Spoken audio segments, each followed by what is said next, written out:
मैं रितु आप सभी का स्वागत करती हूँ अपने चैनल में।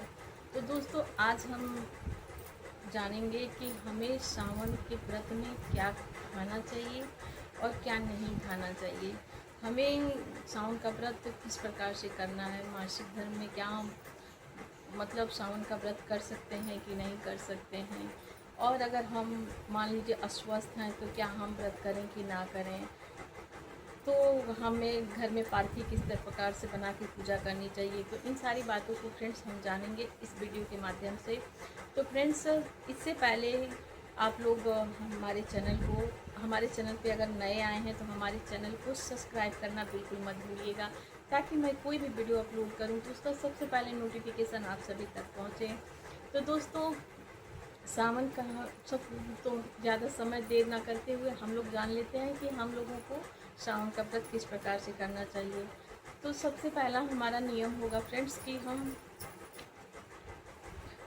हमारा सावन का महीना जो है 30 जुलाई से स्टार्ट हो रहा है और 28 अगस्त को समाप्त हो रहा है। तो 30 जुलाई दिन गुरुवार से और 28 अगस्त दिन शुक्रवार तक हमारा सावन महीना चलेगा। तो हमारा पहला व्रत होगा 3 अगस्त को, और हमारा आखिरी व्रत होगा 28 अगस्त। ठीक है, तो इस तरीके से व्रत हम लोग करेंगे फ्रेंड्स। और व्रत में हमें क्या खाना है क्या नहीं खाना, तो ये सारी बातें हम इस वीडियो में जान लेंगे। और आप लोग अच्छे से समझ लीजिएगा कि ये वीडियो हम लोग हम कोई भी चीज़ आप लोग मिस्टेक नहीं करेंगे, और जो भी हम आप लोग को बताएंगे आप लोग अच्छे से उसे समझने की कोशिश करेंगे, ताकि आप लोग इस बात को अच्छे से समझ जाएं। तो सबसे पहले हम लोग अगर हमारा व्रत स्टार्ट होता है तो व्रत वाले दिन दोस्तों हमें क्या करना है कि सबसे पहले सुबह जल्दी उठना है। अपने घर के बाकी लोगों से कम हमें 1-1.5 घंटे 2 घंटे पहले उठना है। नहीं 2 घंटे तो मान के चलिए 1 घंटे पहले तो हमें उठना ही उठना है। तो कम 1 घंटे पहले तो हम लोगों को उठना ही उठना है, क्योंकि हम महिलाओं को बहुत सारे काम होते हैं। और व्रत वाले दिन तो और हम लोग थोड़ा सा अपने काम को लेकर के होते हैं। तो जिस मान लीजिए कि सोमवार को हम लोग सोमवार का व्रत करेंगे, मतलब कि 3 अगस्त को। ठीक है, 3 अगस्त को हमारा व्रत होगा। तो हम लोग क्या करेंगे कि 2 अगस्त को ही शाम को बेलपत्र तोड़ के रख लेंगे, मतलब अपनी पूजा की तैयारियां कर लेंगे, जैसे कि हमें क्या वस्त्र धारण करने हैं। तो जाहिर सी फ्रेंड्स बात है कि हम लोग उस दिन हरा हरा ही पहनते हैं, और आप सभी लोगों को, हम सभी को उस दिन जितनी सुहागिन महिलाएं हैं हम लोगों को हरा वस्त्र ही धारण करना चाहिए, हरी चूड़ियाँ पहनना चाहिए, गजरा लगाना चाहिए, नेल पेंट लगाना चाहिए। हर एक काम 16 श्रृंगार हम लोगों को कर लेना है। पूजा की तैयारी एक दिन पहले कर लेंगे, बाकी सोमवार वाले दिन सुबह उठ के अपने मंदिर की साफ़ सफाई कर लेंगे। और करने के बाद हम लोग क्या करेंगे कि हम लोग अपना स्नान ध्यान करके हरे वस्त्र का धारण करेंगे। अगर आपके पास प्योर वस्त्र है, या तो आप लोग चुंदरी पहने या फिर हरी साड़ी पहने, क्योंकि हरी साड़ी माता पार्वती जी को बहुत प्रिय है, और भोले बाबा को हरा कलर बहुत पसंद है, और माता पार्वती जी हरे रंग पे बहुत प्रभावित होती हैं। वैसे ऐसा नहीं है सभी कलर माता जी को प्रिय है, लेकिन कहते हैं ना कि सावन महीने में हरा कलर भोलेनाथ को बहुत पसंद आता है, इसलिए माता जी हरे वस्त्र का धारण करती हैं। और अपने हरा रंग जो है हमारे सुहाग का प्रतीक होता है, और हम लोगों को हरा वस्त्र धारण करना चाहिए। इसीलिए हम सावन महीने में हरी साड़ी, हरी चूड़ियाँ, हर एक प्रकार से हमारा सारा माहौल जो है हरा हरा रहता है। तो हमें स्नान ध्यान करके हरी साड़ी पहन लेना, हरा सूट पहन लेना, जो भी हमारे पास है। अगर नई है तो आप लोग नई पहन लीजिए, नहीं है तो आप पहले की रखी हुई तो उसको आप लोग धारण कर सकते हैं। उसके बाद हम लोग पैर में महावर लगा लेंगे, और हाथों में मेहंदी लगा लेंगे, और फिर हरी चूड़ियाँ पहन लेंगे। जैसे कि देखिए हमने तो, जैसे मैं जब भी पहनती हूँ तो मैं हरी चूड़ियाँ पहन लेती हूँ।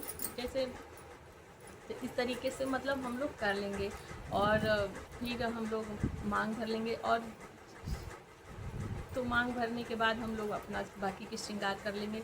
महावर हम लोग पैर में ज़रूर लगाएंगे। तो इस तरीके से करके अपनी पूरी तैयारी करके, और हम लोग सुबह जल्दी जल्दी मंदिर जा कर के पूजा पाठ करके और आ जाएंगे।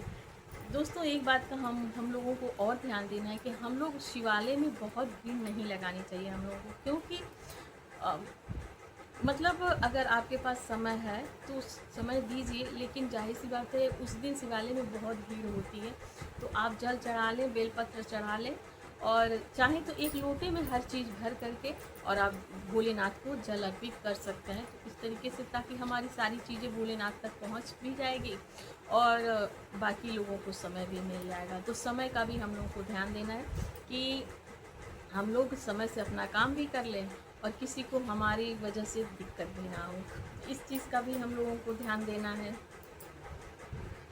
और फ्रेंड्स एक बात और कि हम लोग मतलब सोमवार वाले दिन हम लोग को सिंदूरी में से सिंदूर लगाना चाहिए। मतलब जो हमारे पास सिंदूरा होता है ना, हमारे यूपी और बिहार में जो है सिंदूरा, जब शादी होती है तो हो सकता है कि हमारे वीडियो कुछ लोग ऐसे देखें जो कि उनके यहाँ सिंदूरा नहीं जाता है, तो आप लोग जाहिर सी बात है जिस डिब्बी में से लगाते होंगे, वैसे हमारे यूपी बिहार में तो जाहिर सभी लोगों के पास सिंदूरा होता ही होता है। तो कोई भी सुहाग से जुड़ी अगर व्रत हम लोग करते हैं ना, तो उस दिन हम लोगों को अपने सिंदूरे में से सिंदूर से मांग भरनी चाहिए। तो आप लोग सिंदूर से मांग भर लेंगे, मतलब आप पूरा श्रृंगार कर लेंगे, 16 श्रृंगार कर लेंगे और फिर मंदिर जाएंगे, क्योंकि बिना श्रृंगार किए पूजा किया हुआ वो भगवान जी स्वीकार नहीं करते हैं। अगर आप सुहागिन हैं तो आप अच्छे से तैयार होकर ही पूजा पाठ करें। तो इस तरीके से हम लोग कर लेंगे। और या तो आप देखिए, अगर आप पहले उठ जाती हैं तो घर में पूजा कर लीजिए और उसके बाद आप मंदिर जा कर के मंदिर में पूजा करके आइए, और उसके बाद घर के मंदिर में हाथ जोड़ लीजिए, फिर उसके बाद अपना और काम करिए। तो इस तरीके से हम लोग कर सकते हैं। तो और हम लोगों को ध्यान देना है कि हम महिलाएं जो है ना, जाहिर सी बात है कि जब कोई त्यौहार आता है तो हम लोग थोड़ी ज़्यादा उत्सुक हो जाती हैं।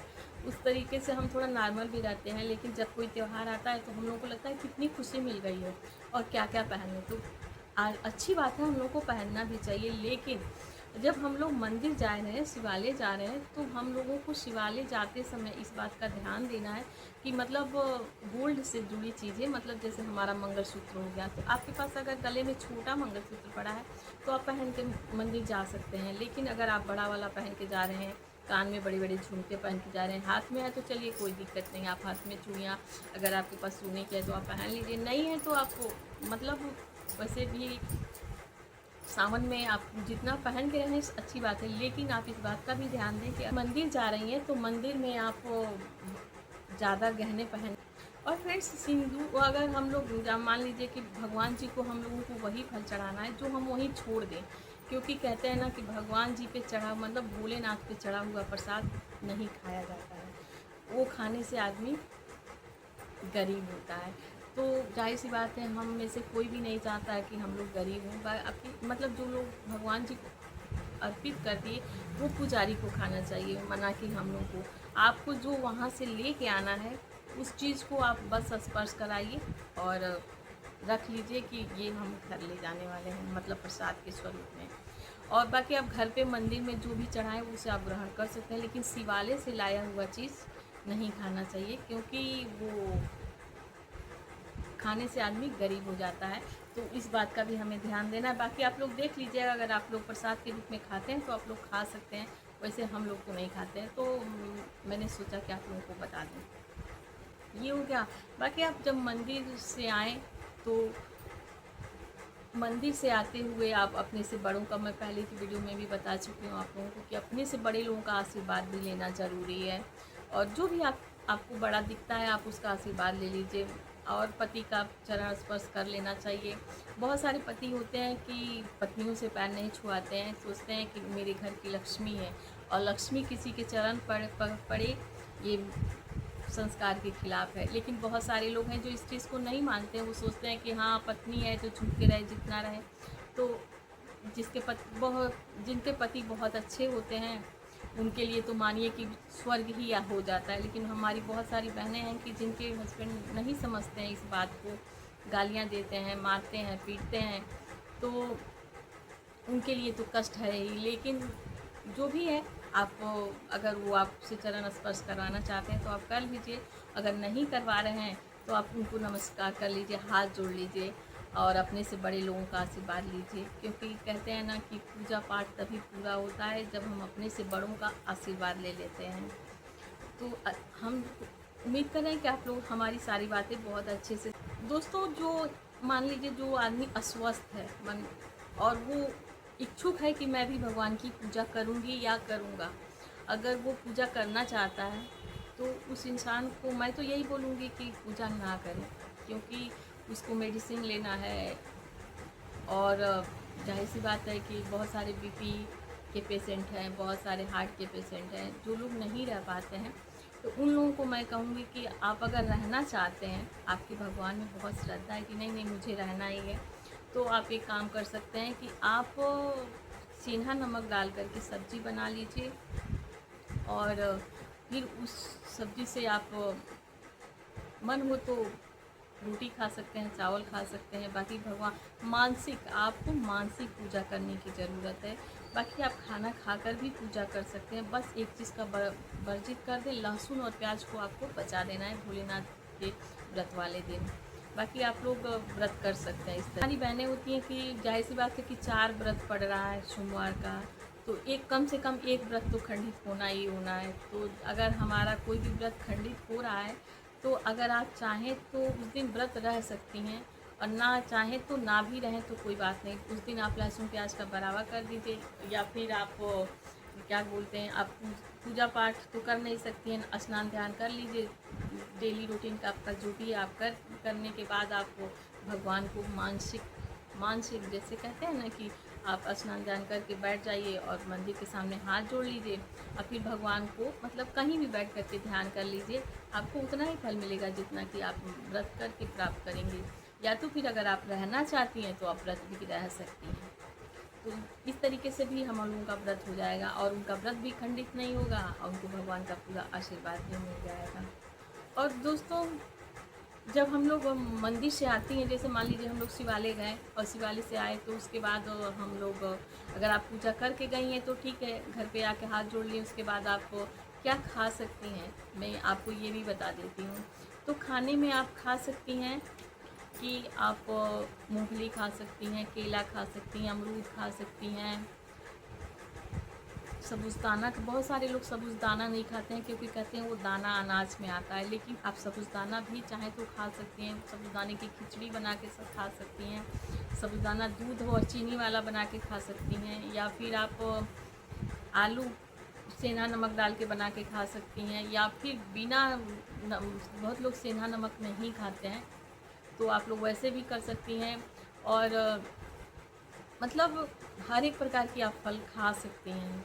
कोई एक चीज़ का जब आप संकल्प मंदिर में ले रही हैं तो किसी एक फल का आपको त्याग करना होगा, क्योंकि जाहिर सी बात है कि जब हम लोग शिवालय जाएंगे तो हमने पहले ही वीडियो में बताया कि हम लोग संकल्प लेंगे कि हे भोलेनाथ, आज से मैं आपका व्रत कर रही हूँ, मेरा व्रत अच्छे से पूर्ण हो, मेरी मनोकामना पूर्ण हो। तो इस तरीके से आप लोग किसी एक फल का त्याग कर सकते हैं, बाकी फल आप खा सकते हैं।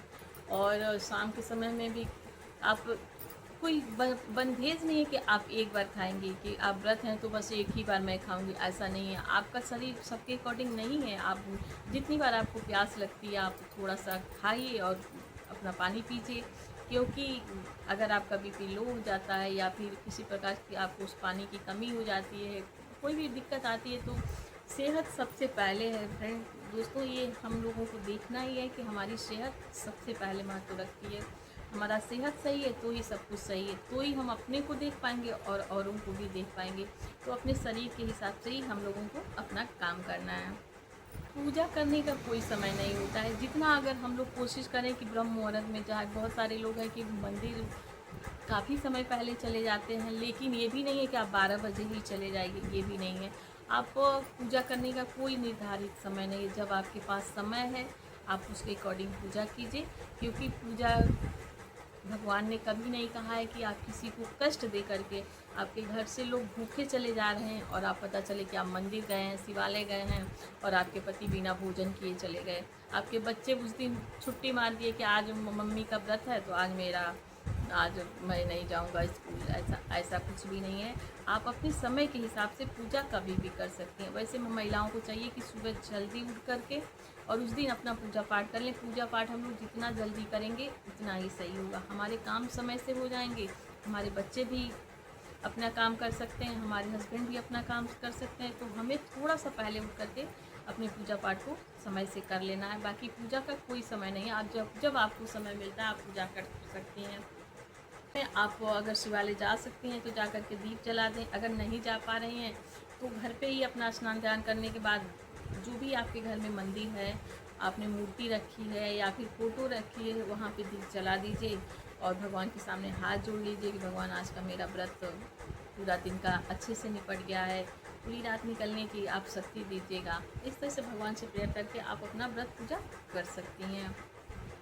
बहुत सारी हमारी बहनें होती हैं कि वो लोग मतलब चाय पानी पी करके पूजा करती हैं। तो हम लोग को कोशिश करना है कि हम बिना, अगर हमारा शरीर साथ दे रहा है, अगर हमारा शरीर साथ दे रहा है तो हम लोग क्या करेंगे कि अगर हमारा शरीर साथ दे रहा है तो हम लोगों को ये करना है कि बिना मतलब जल ग्रहण किए, चाय पानी पिए हम लोग पूजा कर लें। अगर हमारा शरीर साथ नहीं दे रहा, बिना पानी के हमको अंदर से घुटन सी हो रही है, पानी की कमी महसूस हो रही है, तो हम लोग पानी पी कर भी पूजा कर सकते हैं। भगवान ने कभी नहीं कहा कि आप अपने आप को कष्ट दीजिए फिर हमारी पूजा आराधना कीजिए। इतना आप कीजिए जितना आपके शरीर आपका साथ दे रहा है, ठीक है। उसके हिसाब से आप लोग पूजा पाठ कर सकती हैं। तो दोस्तों, आप सभी लोगों को हमारी वीडियो पसंद आती होगी और आप लोग सभी बातें अच्छे से समझ पाते हैं। और अगर आप लोग हमारे चैनल पर नए आए हैं तो हमारे चैनल को सब्सक्राइब करना मत भूलिएगा, ताकि मैं कोई भी वीडियो अपलोड करूं तो उसका सबसे पहले नोटिफिकेशन आप सभी तक जाए। तो दोस्तों, मिलते हैं एक नए वीडियो में, तब तक मुझे इजाज़त दीजिए। जय माता दी, हर हर महादेव।